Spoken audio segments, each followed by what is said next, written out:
Berusaha secara halal. Mengapa harus halal? Rasulullah Shallallahu Alaihi Wasallam bersabda, mencari sesuatu yang halal adalah kewajiban bagi setiap muslim. Yang pertama, usaha halal, thayyib, dan fair play. Yang kedua, larangan dalam usaha untuk kemaslahatan bersama. Yang ketiga, jual beli dan kerjasama secara halal.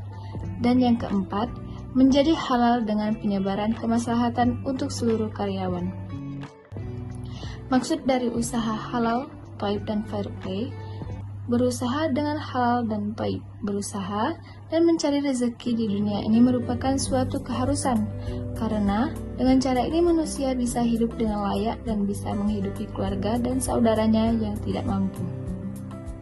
Adapun dalam Al-Quran Surat An-Nur ayat 37, laki-laki yang tidak dilalaikan oleh perniagaan dan tidak pula oleh jual beli dari mengingat Allah, mendirikan sholat dan menunaikan zakat.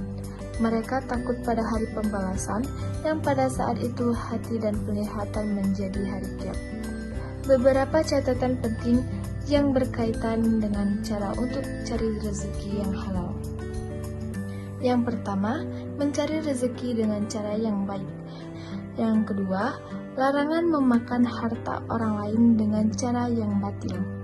Dan yang terakhir, mencari rezeki dengan menjual produk atau jasa yang halal. Selanjutnya, berusaha dengan fair play atau tidak melakukan distorsi pasar. Menurut Adi Warman tahun 2011, dalam Fauzia tahun 2015, pada garis besarnya ekonomi Islam mengidentifikasikan 3 bentuk distorsi pasar, yaitu sebagai berikut. Yang pertama ada rekayasa penawaran dan rekayasa permintaan. Yang kedua, tadlis atau penipuan. Dan yang terakhir, tagrir atau uncertainty, ketidakjelasan. Adapun larangan dalam usaha untuk kemaslahatan bersama, yakni najisi, jual beli yang dilakukan dengan cara pembeli menciptakan permintaan palsu, seolah-olah terdapat banyak permintaan terhadap suatu produk sehingga harga jual produk itu akan naik. Larangan untuk gaben, gisi, dan tadlis, menimbun barang yang akan dijual dengan motif agar ketika barang di pasaran menjadi langka, maka harga-harga akan naik dan barang yang ditimbulkan dijual kembali. Adapun maisir yakni dikenal juga dengan judi, suatu transaksi yang dilakukan oleh kedua belah pihak untuk memiliki suatu benda atau jasa yang menguntungkan satu pihak dan merugikan pihak lainnya. Gharar yakni ketidakjelasan dalam suatu transaksi, yang juga berarti keraguan atau tipuan yang dikarenakan ada ketidakpastian, baik mengenai objek, akad, dan waktu penyerahan objek tersebut. Riba, sesuatu yang dikhususkan, yang artinya adalah tambahan pada modal pokok. Riba banyak memasuki area transaksi di bidang jasa, seperti lembaga perbankan.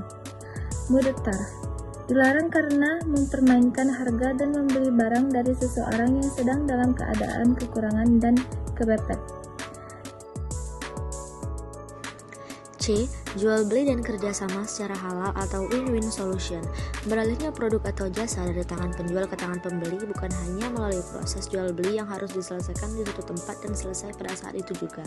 Sebuah transaksi tidak harus terjadi dengan bertemunya penjual dan pembeli di suatu tempat, melainkan ketersediaan barang dan uang dari harga barang tersebut, yang terbagi menjadi 1. Konsep jual beli barang dan jasa dalam Islam. A. Jual beli mu'adhah dan jual beli murabaha.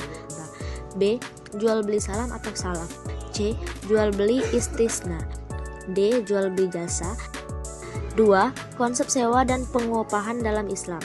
Konsep sewa menyewa dan juga pengupahan sudah lazim terjadi masyarakat, karena selain jual beli, bentuk transaksi modal ini juga sangat membantu masyarakat untuk memenuhi kebutuhan mereka.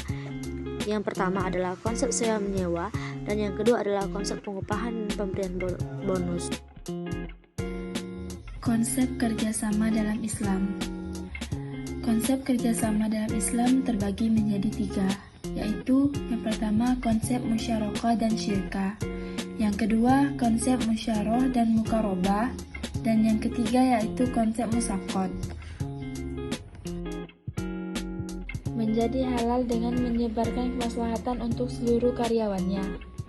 Sebuah usaha sangat bergantung pada sumber daya manusia di dalamnya. 1. Kewajiban karyawan terhadap pekerjaan yang dijalankannya. Yang pertama, seorang karyawan wajib bekerja secara profesional. Yang kedua, seorang karyawan haruslah menekuni pekerjaannya. Namun, ada hak karyawan yang harus didapat dari pemilik usaha. Yang pertama, pemilik usaha wajib memberikan upah atau gaji kepada karyawannya.